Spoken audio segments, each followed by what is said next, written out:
Bonjour à toutes et à tous. Je me présente, je suis Laurent Mauriac, donc je suis fondateur d'un média qui s'appelle Brief Eco, qui vise à expliquer l'économie en s'appuyant sur l'actualité qui existe depuis à peu près 8 ans maintenant.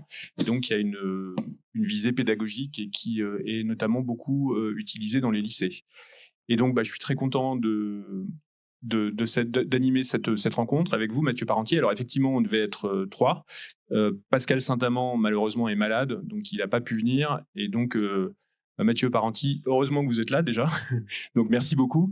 Et en plus, on a vraiment de la chance de vous avoir parce que vous êtes un des meilleurs spécialistes de la question qu'on va traiter. Donc je vais vous présenter rapidement. Donc vous êtes économiste, vous êtes spécialiste de la fiscalité internationale. Vous êtes professeur à la Paris School of Economics, chercheur à l'Institut national de recherche pour l'agriculture, l'alimentation et l'environnement. Vous êtes aussi directeur de programme à l'Observatoire européen de la fiscalité et l'Institut des politiques macroéconomiques internationales. Donc ça fait beaucoup. Et vos recherches portent principalement sur le commerce international, la fiscalité internationale des entreprises multinationales et l'économie agricole et environnementale. Donc effectivement, on va parler de tout ça. On va se demander comment certaines entreprises, le plus souvent des grandes entreprises, arrivent à réduire leur imposition.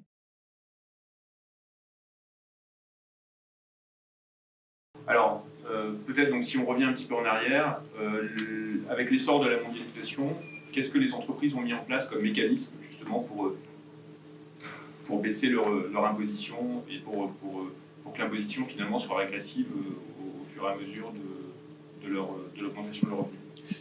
Alors, je vais peut-être commencer par un exemple assez simple que je vais affiner un petit peu par la suite. Donc, un mécanisme tout simple d'évitement. Vous imaginez une entreprise, mettons en France, qui a une filiale donc dans un paradis fiscal. Et ce que cette entreprise donc peut faire, c'est simplement acheter, importer des services de sa filiale qui est localisée dans un paradis fiscal.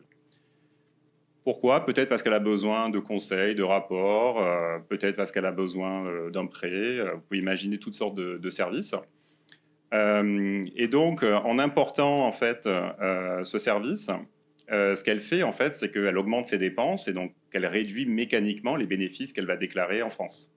Sa filiale, au contraire, elle vous vend de plus en plus et donc elle augmente en fait les bénéfices qui vont être imposés dans ce paradis fiscal. Et donc mécaniquement, via un jeu de vase communicant, vous vous retrouvez avec des bénéfices en France qui sont très faibles et du coup qui vont être quand même taxés au taux français, mais il y en a très peu. Et la majeure part de vos bénéfices qui vont rester en fait localisés dans des paradis fiscaux, taxés à un niveau bien inférieur au niveau français. Donc ça, c'est vraiment le mécanisme de base. Alors, dans la réalité, c'est un peu plus compliqué que ça. C'est-à-dire que les entreprises ne peuvent pas, entre guillemets, faire n'importe quoi. C'est-à-dire que si par exemple j'achète un rapport par exemple de conseil de ma filiale, je ne peux pas en théorie mettre n'importe quel prix sur ce rapport.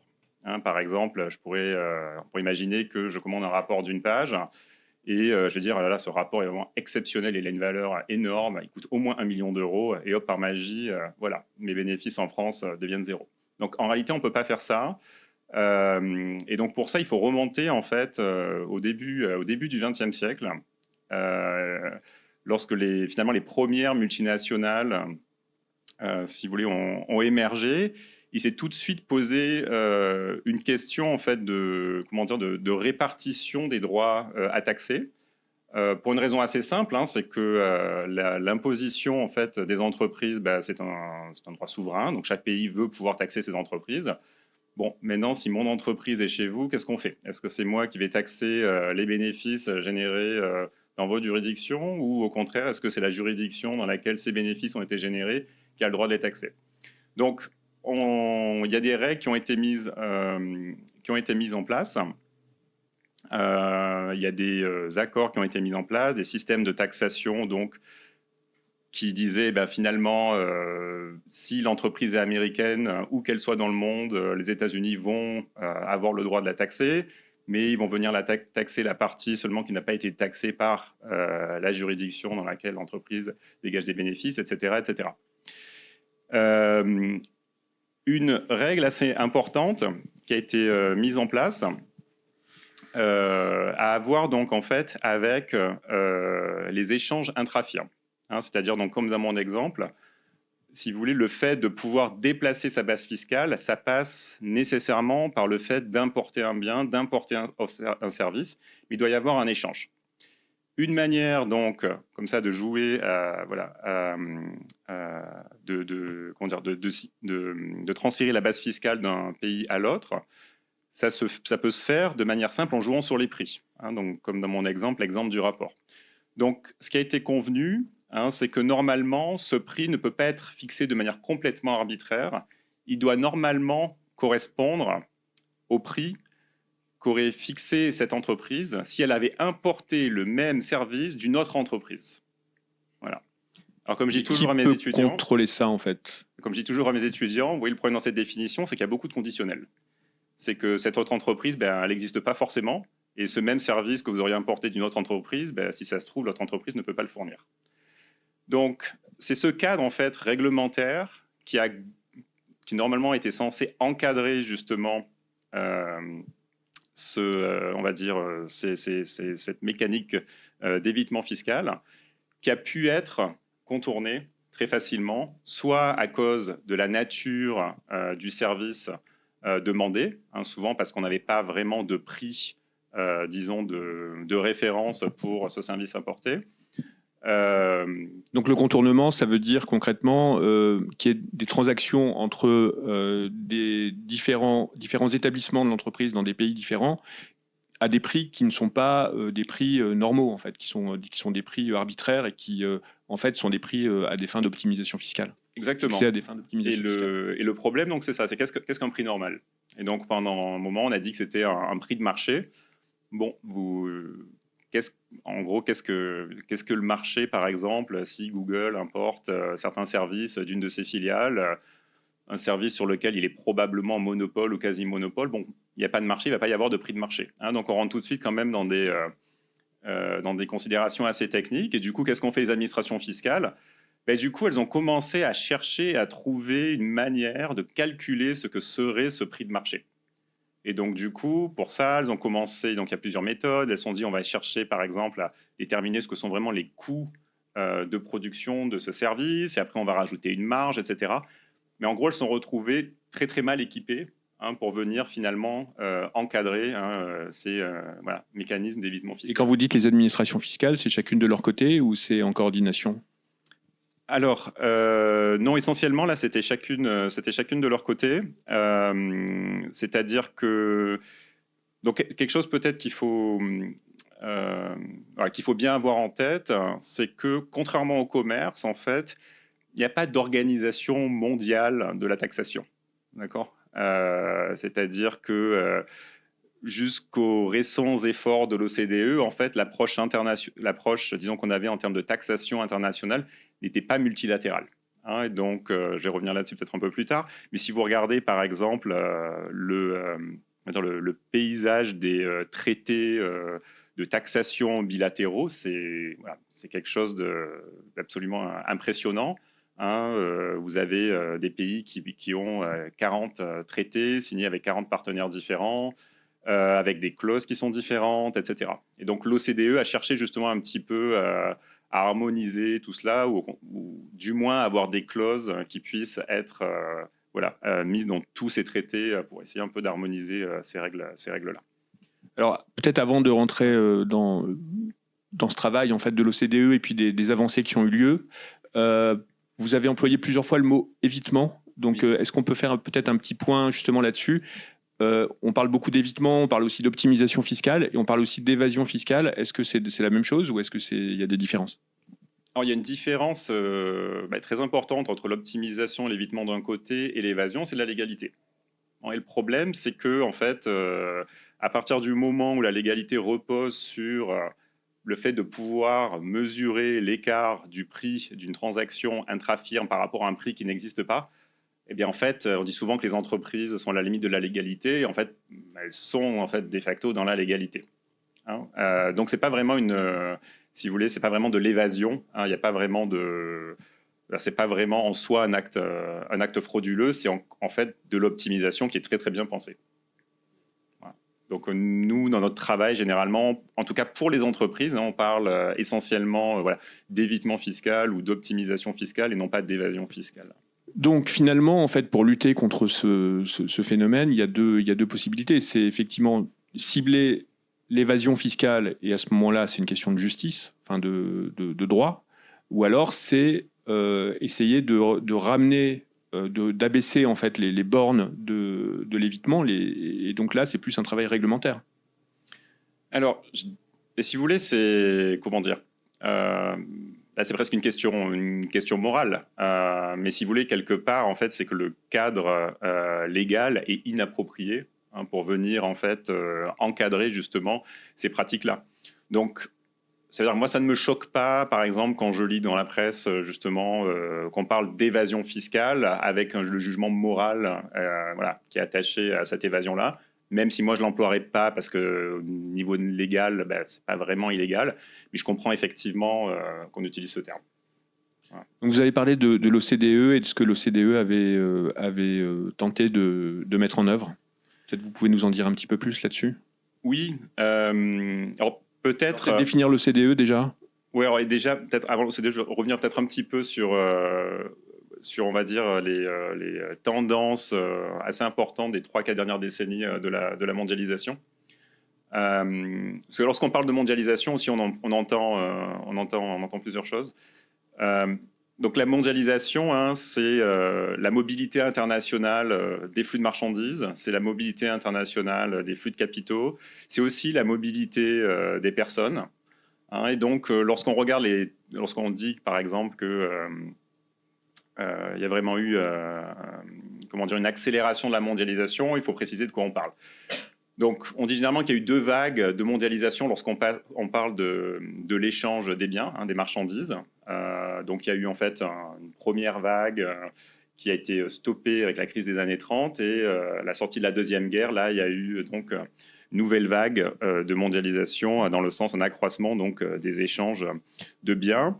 Et cet accroissement, donc, on va dire, il y a eu quelques crises depuis, mais on va dire, voilà, il y a eu une croissance et puis ça s'est mis à stagner. Ça s'est mis à stagner, donc du coup, les économistes parlent de slowbalization, pour parler de ralentissement de la mondialisation. Un indicateur pour le voir, c'est si vous regardez par exemple les importations ramenées au PIB, ce ratio-là demeure à peu près constant depuis, on va dire au moins depuis 2017-2018. Donc ça, c'est pour les échanges de biens. Pour les flux de capitaux, donc les investissements directs étrangers, c'est ce qui nous intéresse lorsqu'on pense aux multinationales.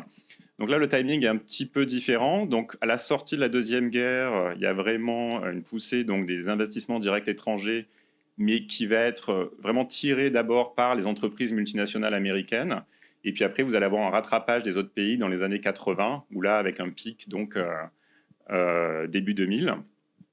Et puis là, pareil, c'est quelque chose maintenant qui stagne, qui stagne depuis 10-15 ans.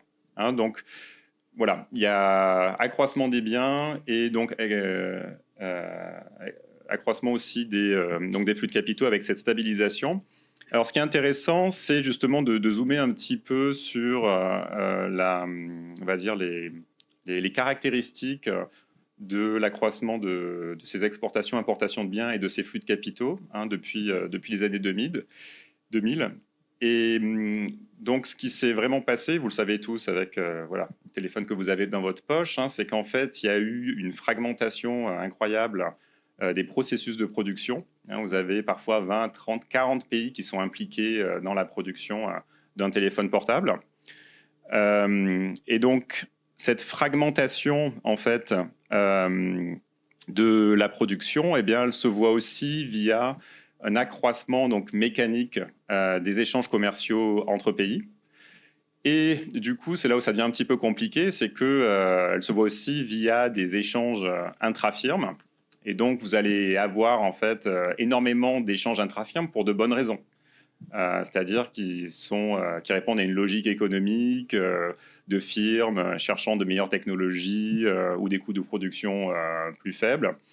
Et donc, ils vont produire un composant, le réimporter, l'assembler avec d'autres composants, etc. Et donc, on va avoir beaucoup comme ça d'échanges intra-firmes. Sauf que ces échanges intra-firmes sont aussi justement l'opportunité de l'évitement fiscal. Et donc, c'est là que ça devient un petit peu compliqué aussi quand on regarde les données au niveau macroéconomique. C'est-à-dire que vous allez avoir des pays qui vont jouer ce jeu-là, c'est-à-dire qui vont être à la fois des paradis fiscaux, mais qui vont être aussi des endroits où il va y avoir de bonnes technologies, des services compétitifs, etc. C'est possible d'en citer, oui, donc l'Irlande. Voilà, l'Irlande, pour pas la nommer, il y a l'Irlande, il y a les Pays-Bas, qui sont en fait des pays qui sont à la fois des paradis fiscaux et aussi des économies donc innovantes, etc. Et donc c'est toujours un petit peu compliqué d'avoir ce débat parce que lorsque vous regardez en fait ces flux, eh bien une partie de ces flux effectivement sont là pour de bonnes raisons, mais aussi parfois pour éviter l'impôt. Alors souvent, quand on parle de paradis fiscaux, on pense à des petits pays ou à des îles un peu exotiques ou voilà, on pense aussi peut-être au Liechtenstein ou à Monaco, mais ce que vous nous dites, c'est qu'en fait, il y a des pays qui sont des grands pays, qui sont membres de l'Union européenne et qu'on peut aussi considérer comme des paradis fiscaux. Absolument. Donc je profite du fait que Pascal ne soit pas là, parce que je pense qu'il n'aurait pas le droit de le dire, mais voilà, moi je peux dire effectivement qu'il y a des paradis fiscaux en Union européenne. Voilà, c'est bien documenté. On pourra d'ailleurs discuter comment ces paradis fiscaux ont réagi depuis justement qu'on a mis en place ce taux d'imposition minimum. Mais effectivement, donc, il y a des paradis fiscaux, on va dire, qui donc sont aussi donc qui génèrent donc de l'activité, donc quelque part de la substance, comme on dit.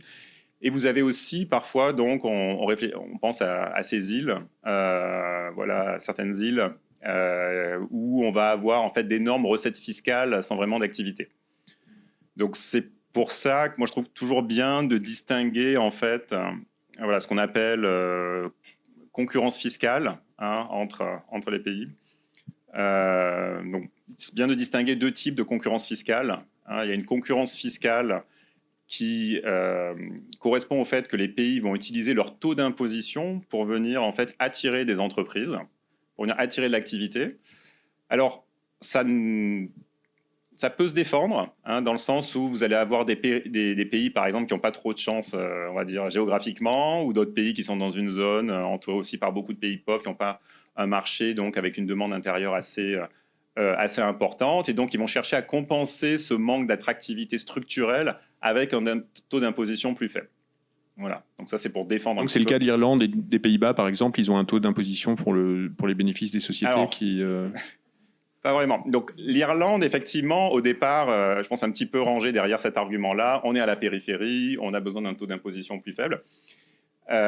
Effectivement. Alors et après, ce que l'Irlande a fait une fois que l'activité effectivement a démarré, etc., c'est qu'ils ont joué aussi la carte du paradis fiscal en donnant des crédits d'impôt, très très avantageux.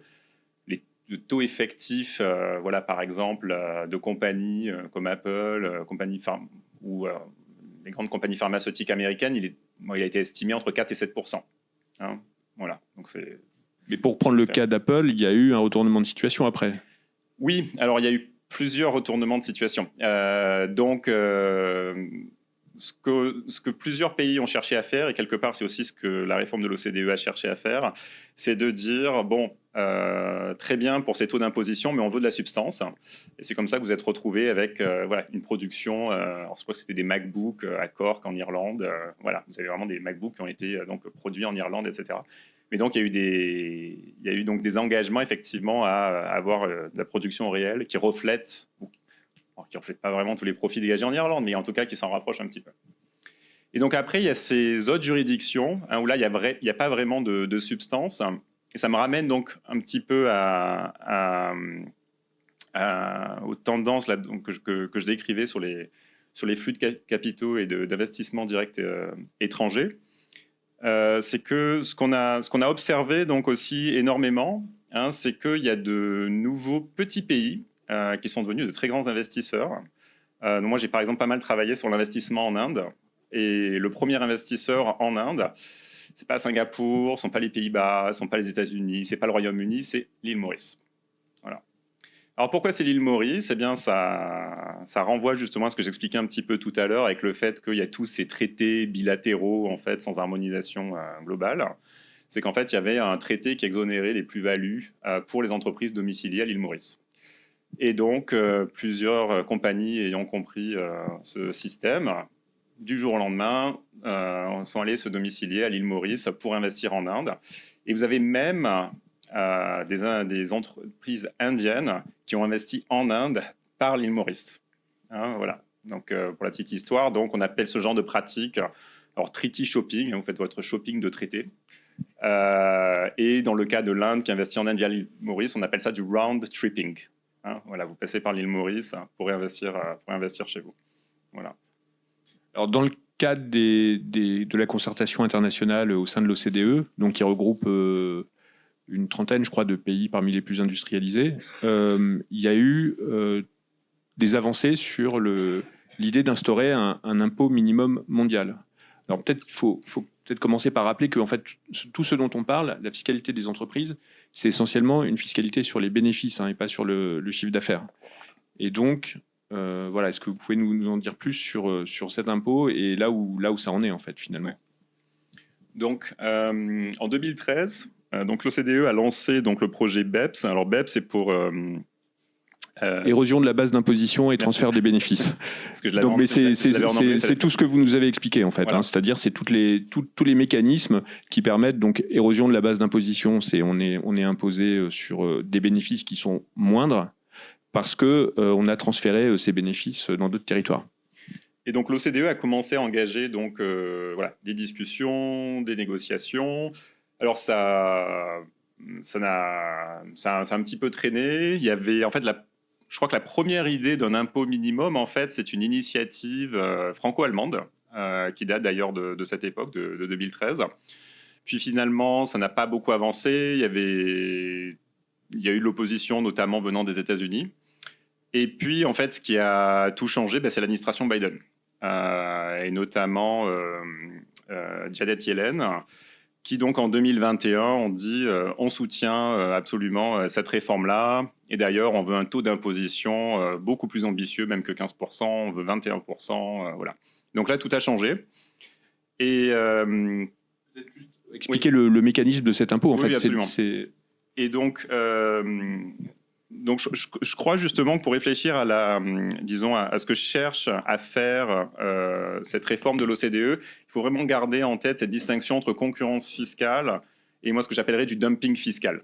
Hein, donc concurrence fiscale, c'est vraiment concurrence entre taux d'imposition pour attirer l'activité, et dumping fiscal, hein, c'est vraiment au contraire, on baisse le taux d'imposition pour attirer les profits, mais sans vraiment attirer l'activité qui va avec. Et donc la réforme de l'OCDE, son but avant tout, et c'est pour ça d'ailleurs qu'elle a été soutenue par les États-Unis, c'est pas pour limiter la concurrence fiscale, c'est pour arrêter le dumping fiscal. Et donc la manière dont cette réforme doit, peut-être fonctionnera, c'est de dire qu'on va mettre en place un impôt plancher à 15%. Alors, impôt plancher à 15%, très concrètement, ça veut dire que si vous avez une entreprise américaine qui a une filiale en Europe et qui arrive donc à localiser ses profits dans un paradis fiscal, quoi qu'elle fasse, elle sera taxée à 15%. Et donc, l'OCDE a prévu tout un système de mécanismes pour ça. Ça peut se régler si le paradis fiscal lui-même dit « Ok, si de toute façon, elle va être taxée à 15%, autant que je taxe moi, c'est 15%. » Ça peut être les États-Unis qui disent « Non, mais c'est une entreprise américaine, moi je veux les 15%. » Et clause très audacieuse qui dit « Si le paradis fiscal ou les États-Unis ne taxent pas à 15%, eh bien l'Europe, ou par exemple voilà, la France, où est localisée la filiale, en gros taxera ces 15% à leur place. » Voilà. Et donc ça va de pair avec une transparence sur tous les chiffres en fait. Donc il faut à ce moment-là que tous les paradis fiscaux jouent le jeu et acceptent d'échanger les données. Et il faut aussi que les banques, que le secret bancaire soit levé. Absolument. Alors une des grandes, disons, je ne sais pas très bien si l'impôt minimum survivra. Bon, grande question. En revanche, il y a déjà, je pense que l'OCDE a déjà permis en fait on va dire, d'instaurer de nouveaux standards avec ce qu'on appelle le country by country reporting, qui en fait maintenant oblige toutes les grandes entreprises à déclarer à l'administration fiscale la ventilation de leurs profits dans toutes les juridictions dans lesquelles elles opèrent. Donc ça, pour le coup, c'est quand même une petite révolution. Et on commence à avoir, nous académiques, on commence à avoir accès à ces données. Et du coup, on peut commencer vraiment à mesurer l'évitement fiscal de manière beaucoup plus précise, etc. Voilà, petite digression, c'était lundi dernier, l'Observatoire européen de la fiscalité a sorti une première estimation basée sur ces données, du manque à gagner, par exemple, pour la France, à cause de l'évitement fiscal des entreprises françaises. Voilà, c'est estimé donc à peu près à 3-4 milliards de recettes pour les années auxquelles ils ont eu accès, c'est-à-dire à peu près 10 milliards de profits délocalisés dans des juridictions à plus faible fiscalité. Je précise juste que ça sous-estime le montant parce que malheureusement, ils n'avaient pas encore accès aux entreprises américaines implantées en Europe. C'est ce que j'allais vous dire. Est-ce que c'est si important que ça, rapporté à ce que rapporte l'impôt sur les sociétés, et puis même par rapport à la fiscalité dans son ensemble? Non, alors effectivement, si vous rapportez ça aux 70 milliards... L'ensemble de la fraude fiscale, alors on parle vraiment de fraude, pas d'évitement, mais de fraude, je crois qu'elle est plus ou moins estimée à 70 milliards. Alors, donc 70 milliards, normalement, c'est ce que rapporte l'IS, l'impôt sur les sociétés, au niveau annuel. Après, sur l'évitement fiscal, donc là, c'est une partie sur les entreprises françaises. Il n'y a pas justement, par exemple, les entreprises américaines dont on pense à juste titre qu'elles sont celles qui pratiquent donc la forme la plus agressive d'évitement fiscal. Je tiens aussi à préciser après que ce sont des méthodes généralement économétriques où on essaie justement de prendre les hypothèses qui nous arrangent le moins, donc probablement que c'est sous-estimé. Voilà, c'est toujours très compliqué de mettre un chiffre macro très précis sur ce genre de comportement. Et donc pour revenir donc à la réforme de l'OCDE, donc l'idée a été de mettre donc ce taux à 15%. Alors avant de vous donner peut-être les limites de ce taux à 15%, cet impôt minimum, on s'y réfère souvent en parlant du pilier 2 de la réforme, et on a presque oublié en fait qu'il y avait un pilier 1. Alors le pilier 1, c'était un pilier qui quelque part était assez timide en termes de recettes fiscales, mais qui était en fait sur le principe assez révolutionnaire. J'en parle au passé parce que je pense que je ne suis pas sûr qu'on voit un jour disons, le pilier 1 à l'œuvre. Donc l'idée du pilier 1, c'était de répondre en fait à deux autres objectifs. Un premier objectif, c'était d'arriver à taxer toute cette plateforme du numérique qui n'ont pas forcément besoin de présence physique sur un territoire pour vendre et dégager des profits. Alors, donc, pour rentrer un tout petit peu plus dans le détail, il y avait un petit peu un problème conceptuel avec toutes ces entreprises du numérique. Le principe fondamental de la taxation normalement internationale, c'est dans les guidelines de l'OCDE, c'est qu'on veut taxer normalement les entreprises là où la valeur ajoutée, là où la valeur est créée. On veut pouvoir donc taxer les bénéfices là où la valeur est créée. Bon, où est créée la valeur de Spotify? Grande question. De manière générale, tous les services du numérique que vous consommez, vous en êtes aussi les producteurs. Vous êtes aussi les producteurs parce que vous rentrez des informations, alors même sans le savoir, vous choisissez certains films et pas d'autres. Du coup, vous donnez des informations à l'algorithme qui est capable en fait de prédire quel est le prochain film que vous allez avoir envie de regarder. Vous pouvez imaginer ça aussi sur Facebook, où là, pour le coup, vous avez des publicités qui vont être ciblées selon le contenu auquel vous accédez, etc. Et donc, on rentre un peu dans ce débat qui est, si après tout, moi, en France, je consomme du Spotify, je suis aussi producteur, du coup, peut-être que la France devrait avoir un droit à taxer sur Spotify. Et est-ce que la même question se pose pour le commerce électronique? Par exemple, Amazon, est-ce qu'on va considérer que si l'opération de livraison se fait en France, à ce moment-là, il y a le lieu de taxation devrait être la France? Alors, là, normalement, en tout cas, conceptuellement, il n'y a pas de problème. Parce que là, du coup, il y a un bien physique, etc. En pratique, effectivement, l'allocation des droits à taxer, donc pour tout ce qui est transactions sur les marketplaces, effectivement, est un peu plus délicate. Et donc le but voilà, du pilier 1, c'était justement donc d'arriver à taxer un petit peu ces entreprises du numérique. Et c'était aussi, en même temps, donner du droit à taxer, en fait, aux pays de consommation. Hein, donc là, en fait, l'OCDE a essayé de faire d'une pierre deux coups, c'est-à-dire, vous aviez d'une part pas mal de pays qui voulaient à tout prix taxer les plateformes du numérique, y compris par exemple le Royaume-Uni, à l'époque poussait énormément pour ça. Notre ancien ministre aussi, Bruno Le Maire, etc. Hein, et en même temps, vous aviez des pays comme l'Inde qui réclamaient un peu plus de justice fiscale justement au niveau international, hein, et qui se disaient non mais on est un grand pays de consommation, en gros sans nous, vous n'auriez pas de bénéfices, on veut des droits à taxer qui soient plus importants. Et donc ce que cherchait à faire l'OCDE, hein, c'était de redistribuer un petit peu ces droits à taxer, de donner des droits à taxer aux pays de consommation pour à la fois permettre la taxation du numérique et aussi un peu plus de justice internationale.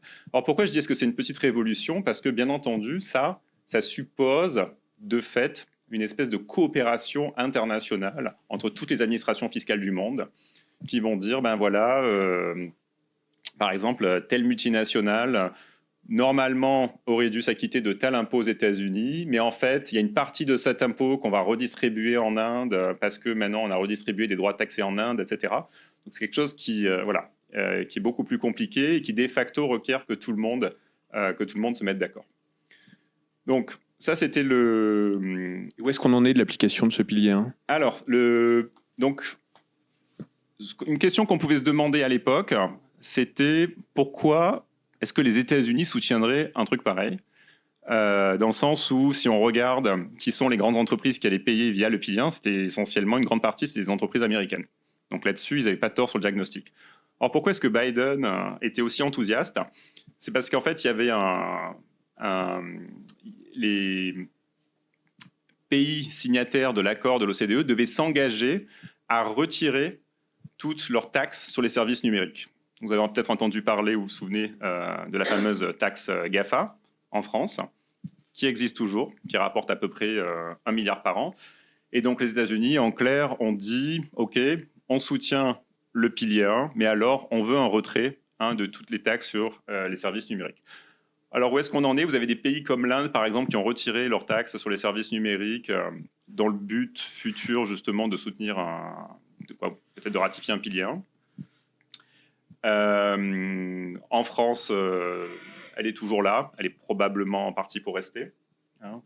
Voilà. Et donc, c'était un petit peu pour rappeler qu'il y avait quand même ces deux piliers avec des objectifs différents. Et que le seul, finalement, pilier là, qui a été temporairement sauvé, c'est le pilier 2, donc c'est l'impôt minimum.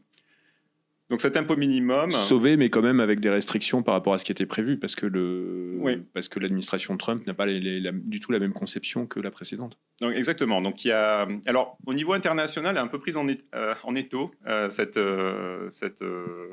réforme. Je dirais entre quelque part le nord et le sud. Au nord, vous avez les États-Unis, en fait, qui font pression pour affaiblir énormément cet impôt minimum, et qui ont tellement fait pression en fait qu'ils ont obtenu carrément d'en être exemptés.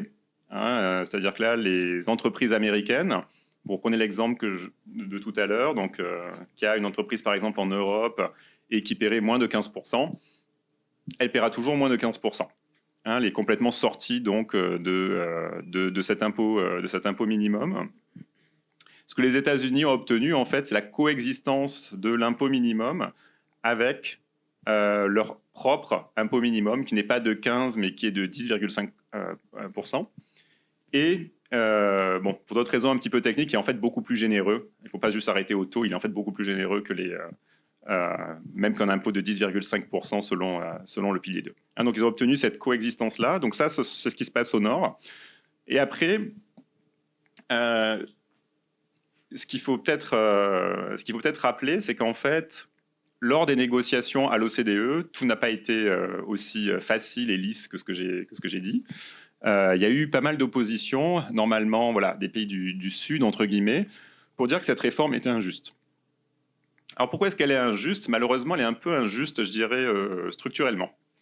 Il faut bien comprendre comment marche le mécanisme. Le mécanisme, c'est de toute façon, quoi qu'une multinationale fasse, quelqu'un collectera ce qui reste pour arriver jusqu'à 15%. Mais la question, c'est qui? Donc, dans mon exemple de tout à l'heure, entreprise américaine, présence en France avec une filiale dans un paradis fiscal, vous pouvez choisir une des trois. Ce sera soit les États-Unis, soit la France, mais ce sera très très probablement le paradis fiscal lui-même. Et en fait, c'est ce qu'on a déjà observé. C'est-à-dire que l'accord OCDE n'avait pas encore été signé en octobre 2021, que l'Irlande avait déjà annoncé qu'elle augmenterait son taux statutaire sur les plus grandes entreprises.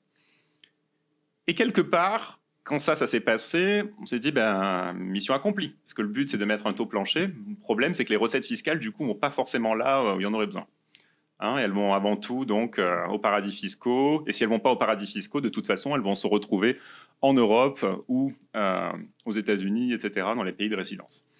Et donc, si vous voulez, il y a quand même, depuis cette réforme, il y a quand même eu, si vous voulez, pas mal de critiques, à tel point que maintenant, en fait, les pays du Sud, si vous voulez, réfléchissent au travers de l'ONU, là, depuis 2023, réfléchissent justement à l'établissement d'une nouvelle convention fiscale internationale qui serait plus juste et qui viserait à terme remplacer ce pilier 2. Ce qui, vu le contexte géopolitique actuel, me semble pas forcément être une très bonne idée, en tout cas du point de vue du timing. Parce que quelque part, en fait, ce qui est peut-être un petit peu oublié, je trouve, dans cette convention fiscale, c'est qu'il y avait un pilier 1. Quelque part, il faudrait peut-être se souvenir de pourquoi est-ce que le pilier 1 a échoué. Et j'ai l'impression que ça n'a pas encore été, bien pris en compte. Donc, je suis assez pessimiste, en tout cas sur le court terme, sur les chances d'aboutir de cette alternative au pilier 2. Et il y a une troisième menace, juste pour terminer là-dessus, pour le pilier 2, qui est une menace en fait, qui vient du design même de l'impôt minimum. Donc, un taux plancher à 15%, on se dit c'est génial, au moins elles paieront 15%. En fait, non. Et donc là, on va peut-être revenir au crédit impôt recherche. C'est qu'en fait, il y a tout un type de crédit d'impôt qui sont en fait enlevés du calcul du taux d'imposition. Donc, de fait, on va avoir des entreprises dont le vrai taux effectif est en dessous de 15%, même avec le pilier 2. Et donc, ça, bien entendu, les pays l'ont compris. Et donc, ce qui est en train de se passer, c'est qu'il y a une nouvelle forme de concurrence fiscale qui est en train de se mettre en place. Voilà, non plus sur les taux d'imposition, mais sur les crédits d'impôt. Et qui est-ce qu'on trouve dans les pays les plus innovants sur ces nouveaux crédits d'impôt? L'Irlande. Voilà, un crédit d'impôt très généreux. D'accord. Une dernière question avant de vous passer la parole. Il y a aussi peut-être dans le thème, pour être complet sur la justice fiscale, l'impact environnemental. Et donc, en fait, l'idée que il y a certaines zones géographiques qui ont des restrictions qui sont plus importantes que d'autres, et donc il y a une forme de rééquilibrage à introduire via la fiscalité. Et c'est notamment l'idée de la taxe carbone aux frontières, qui est un projet en fait au sein de l'Union européenne. Et est-ce que vous pouvez nous en dire un mot à la fois sur le principe et puis sur l'application de cette idée? Oui. Donc, l'Europe s'est dotée depuis un peu moins d'une vingtaine d'années maintenant d'un prix carbone.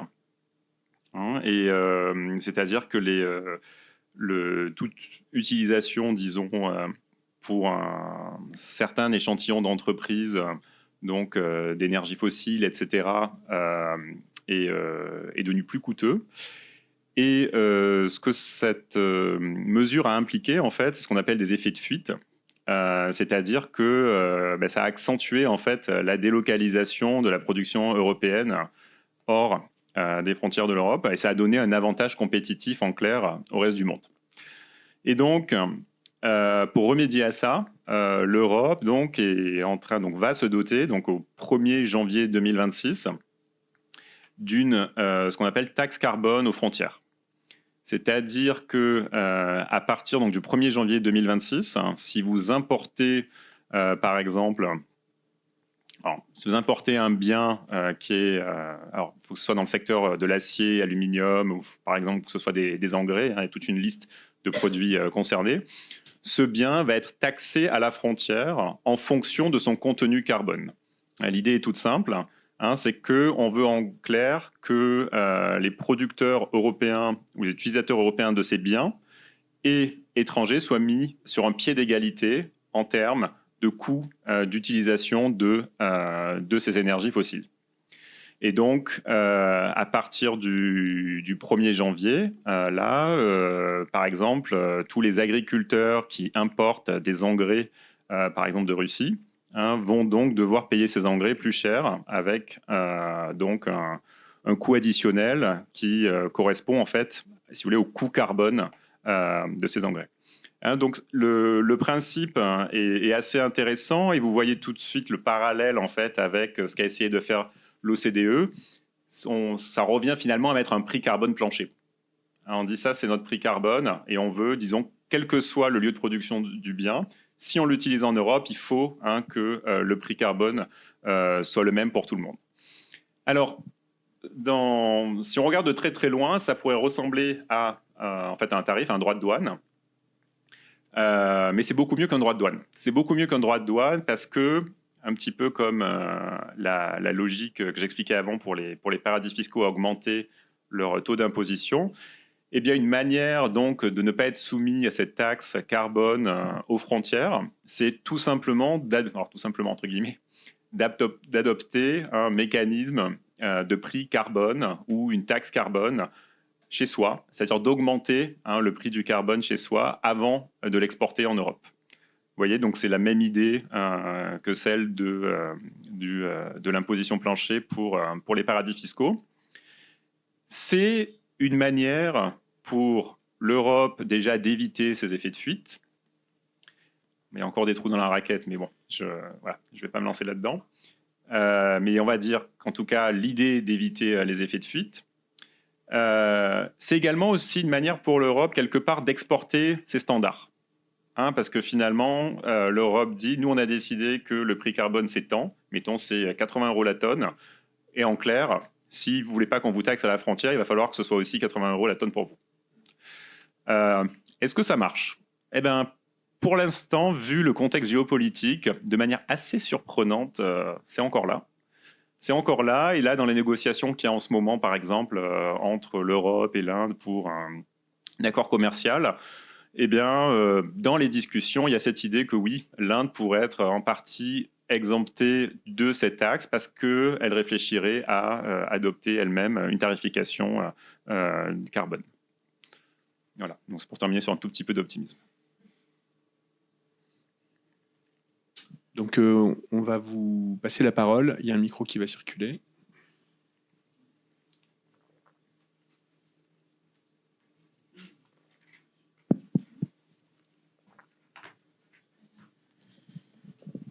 Oui, merci pour cette brillante exposé. Vous avez omis les zones franches dans votre exposé, mais bon, je suppose que c'est j'ai eu une illumination au début de votre exposé sur le fait qu'on taxait les bénéfices des entreprises et pourquoi on ne taxe pas les chiffres d'affaires. Et quand j'ai une illumination, je demande quels sont les risques et donc je préfère vous les exposer.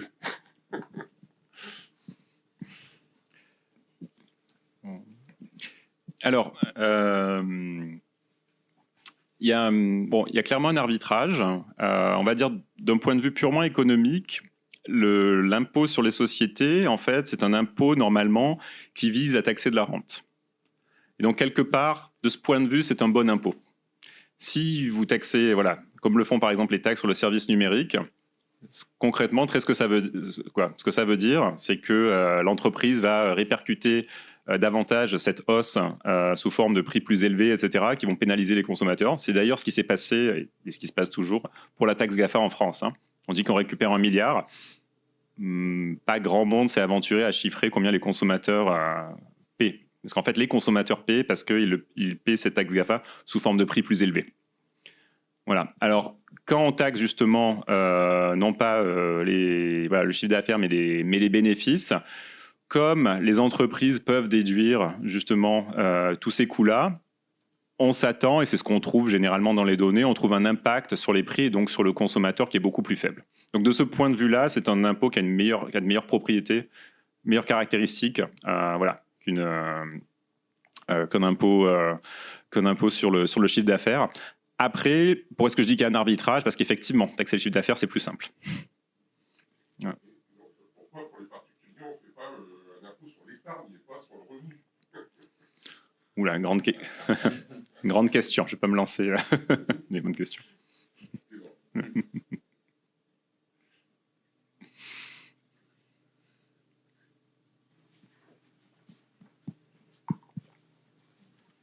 Merci. Oui, bonjour, merci pour cet exposé. J'ai une petite question. La taxe carbone aux frontières ne serait-elle pas en fait très préjudiciable à l'Europe et aux entreprises européennes dans la mesure où elle ne s'applique que sur les matières brutes et donc renchérit le coût des approvisionnements des entreprises européennes? Elle devrait, enfin, on pourrait penser qu'elle devrait plutôt s'appliquer sur les produits de consommation finale parce qu'on se tire un peu une balle dans le pied là. Enfin. L'idée, c'est qu'elle soit étendue à l'ensemble des produits. Alors absolument, quand je parlais de trous dans la raquette, je pensais exactement à ça. Effectivement. Alors d'un point de vue, on va dire, académique, le design de cette taxe est, on va dire, assez incompréhensible. Parce que ce qu'on fait, effectivement, c'est qu'on donne des incitations supplémentaires à délocaliser l'activité. Très concrètement, on dit, ben voilà, si vous importez directement de l'acier, taxe carbone. Si maintenant vous importez la portière, pas de taxe carbone. Donc en l'état, c'est ce qui se passe. Alors, réponse de la commission jusqu'à maintenant, elle est double. Alors, la première, celle à laquelle j'ai eu droit il y a quelques années, c'est la logique des baby steps de la commission. On commence doucement pour certains secteurs dans lesquels on sait mesurer un petit peu l'empreinte carbone. Deuxième réponse, normalement, d'ici 1 à 2 semaines, on devrait avoir une mise à jour de cette taxe carbone. Normalement, la commission a enfin, j'ai envie de dire, réalisé qu'il fallait prendre en compte donc, toute la production en aval et donc prévoit d'étendre cette taxe carbone. Comment, sous quelles conditions, je ne sais pas, mais en tout cas, voilà, c'est prévu, mais d'accord avec vous que la première version est effectivement préjudiciable.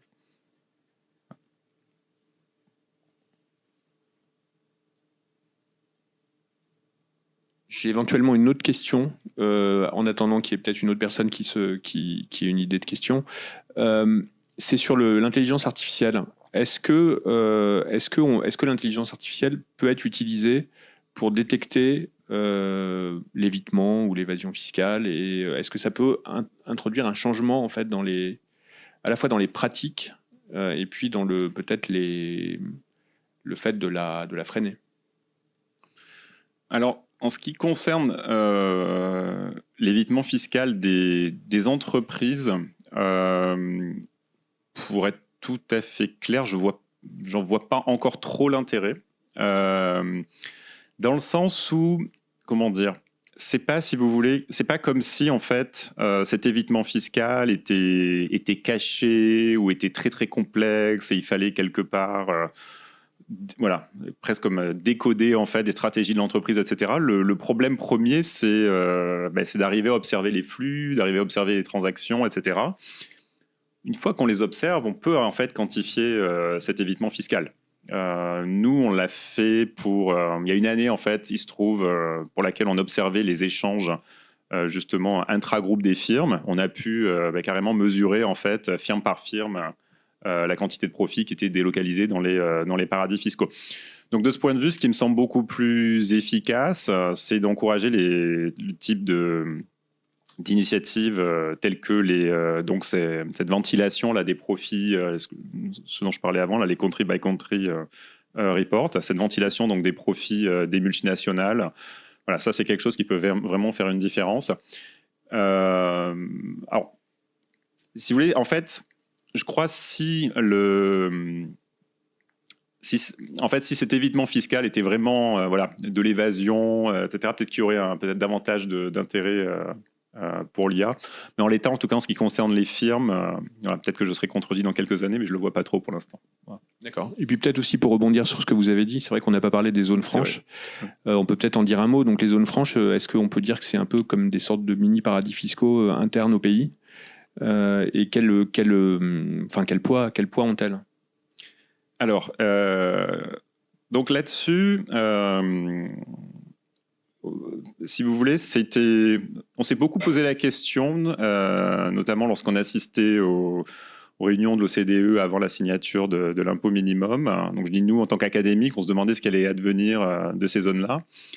Donc juste, oui, peut-être pour donner un peu de contexte, donc ces zones-là sont des zones en fait qu'on trouve énormément, par exemple en Chine, en Inde, mais dans d'autres pays aussi, dans lesquelles en fait vous avez un régime fiscal très très très favorable. C'est très souvent en fait vous n'avez pas d'impôt sur les bénéfices ou il est quasiment nul. Ce sont aussi des zones, en fait, par exemple, où vous pouvez importer des biens intermédiaires sans payer de tarifs aussi. Donc, ce sont des zones vraiment, qui sont des petits îlots, effectivement, des petits paradis fiscaux à l'intérieur de certaines juridictions. Sur le papier, l'impôt minimum, normalement, était censé aussi s'appliquer donc à ces zones-là. Maintenant, si on regarde qui a transposé dans sa loi l'impôt minimum et qui ne l'a pas fait, on attend toujours des nouvelles de la Chine. Et pareil pour l'Inde. Pour l'instant, effectivement, ces pays n'ont pas trop avancé. Donc, effectivement, en l'état, elles demeurent. Et effectivement, c'est un point très important. Il y en a en France. Après, quantitativement, c'est quand même pas la même chose. Voilà.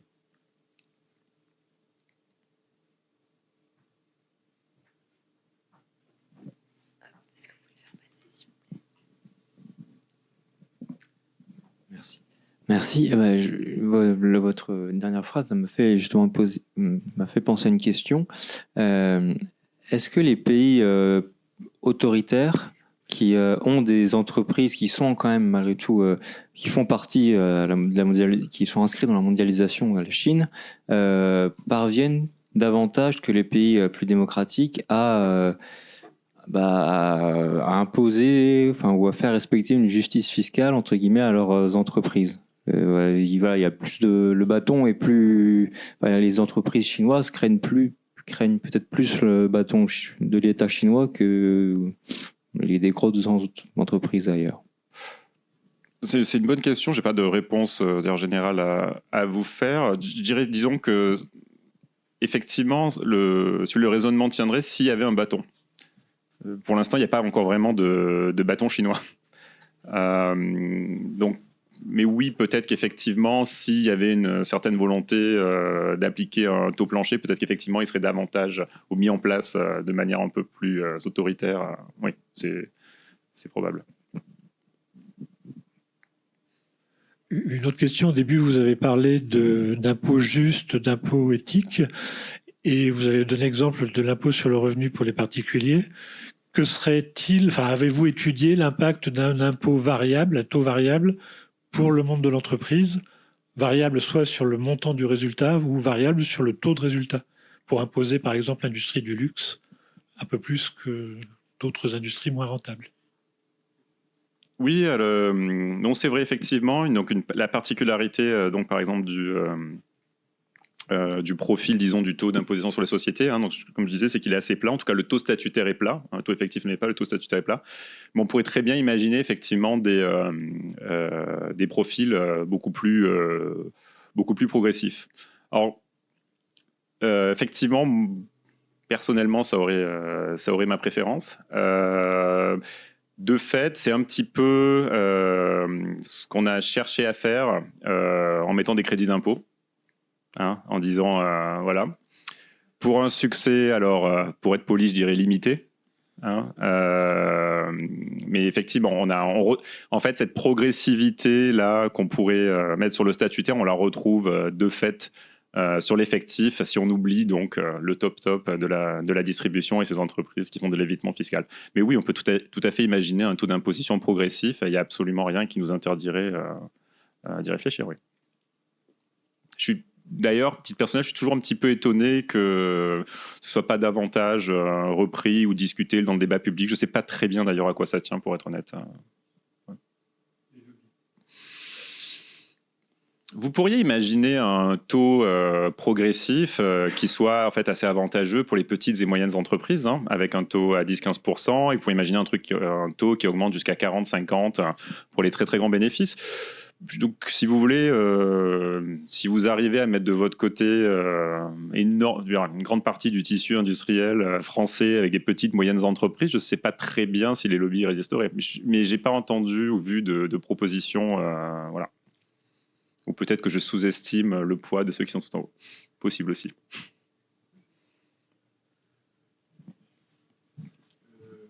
Merci pour votre exposé. Une question sur le crédit d'impôt recherche, qui est, comme ça, à première vue, une idée très intéressante. On voit bien l'objectif. Pourquoi est-il aussi décrié quant à ces résultats? Alors pourquoi est-ce qu'il ne fonctionne pas? Donc, il y a plusieurs dimensions. On peut rappeler ce que c'est le crédit impôt recherche. C'est un dispositif qui permet de réduire l'imposition des entreprises en déduisant de l'impôt un certain nombre de dépenses qui sont liées à des activités de recherche-développement. Donc il y a eu... alors après, bon, je ne suis pas un spécialiste du crédit impôt recherche. Il y a eu pas mal d'ailleurs de modifications au cours du temps. Un premier point, donc, c'était le design, c'est-à-dire qu'est-ce qui compte pour de la dépense en recherche et développement. Est-ce que, par exemple, acheter des services pour améliorer une page web, si cette page web est conçue par un doctorant, est-ce que ça, c'est de la recherche et développement? Hein, donc, il y a un premier souci, je pense, qui est où on va dire que l'impôt n'a pas été très très bien conçu. Deuxièmement, il y a une des raisons pour lesquelles il est décrié, c'est que en fait, ce crédit d'impôt, si vous vous pouvez en bénéficier, mais vous ne l'utilisez pas, par exemple, parce que vous ne dégagez pas de profit, ben, il vous est remboursé. Et donc, vous avez des entreprises, peut-être pas citées ici, mais qui sont très profitables. Alors, elles ne sont pas profitables en France, elles sont profitables ailleurs. En France, elles affichent des bénéfices très proches de zéro, pas qu'en France, en Europe d'ailleurs, et elles reçoivent le crédit d'impôt remboursé. Hein, donc ça aussi, c'est un petit peu problématique.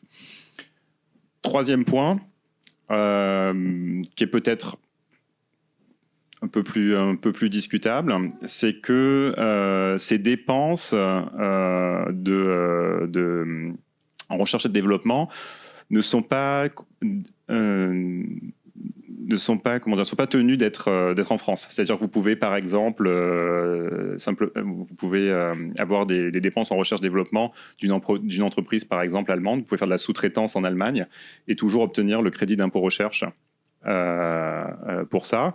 Ce qui pose un petit peu la question de la finalité du crédit impôt recherche. Alors, d'un côté, on se dit, si ça permet donc d'avoir un service de meilleure qualité, etc., très bien. D'un autre côté, est-ce qu'on a vraiment envie que ce qui ressemblerait un petit peu à la politique industrielle française bénéficie à notre pays? Voilà, donc ça peut être aussi discuté. Donc ça pourrait être les 3 points que j'ai en tête. Ouais. Donc en résumé, c'est censé favoriser la recherche, mais il y a plein d'utilisations possibles qui ne remplissent pas cet objectif. Oui, c'est mon point de vue. Est-ce qu'il y a encore une question? Bon, voilà, c'est parfait. Merci.